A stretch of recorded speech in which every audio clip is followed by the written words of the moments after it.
వందనం వందనం మాతృభూమి, ప్రకాశం జిల్లా మా జన్మభూమి. వందనం వందనం మాతృభూమి, ప్రకాశం జిల్లా మా జన్మభూమి. వందనం వందనం మాతృభూమి.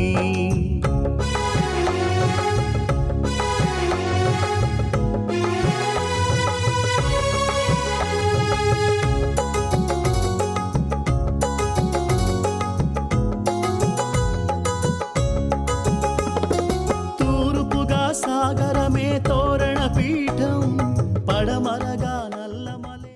అందరికీ నమస్కారం. ప్రకాశం జిల్లా 57వ ఆవిర్భావ దినోత్సవ శుభాకాంక్షలు. గౌరవనీయులు మాజీ ముఖ్యమంత్రి వర్యులు కాసు బ్రహ్మానంద రెడ్డి గారు ముఖ్యమంత్రిగా ఉన్నప్పుడు ప్రకాశం జిల్లాని టంగుటూరు ప్రకాశం జిల్లా పెట్టాలని చెప్పేసి టంగుటూరు ప్రకాశం పంతులు గారి పేరు మీదుగా ప్రకాశం జిల్లా ఏర్పాటు చేశారు. ఈ ప్రకాశం జిల్లా అన్ని విధాలుగా ఎడ్యుకేషన్ విధంగా కానీ, ఇండస్ట్రీలు కానీ, రైతులు సస్యశ్యామలంగా ఉండాలని మనస్ఫూర్తిగా ప్రకాశం జిల్లా డెవలప్ అవ్వాలని చెప్పి మనస్ఫూర్తిగా కోరుకుంటున్నాం.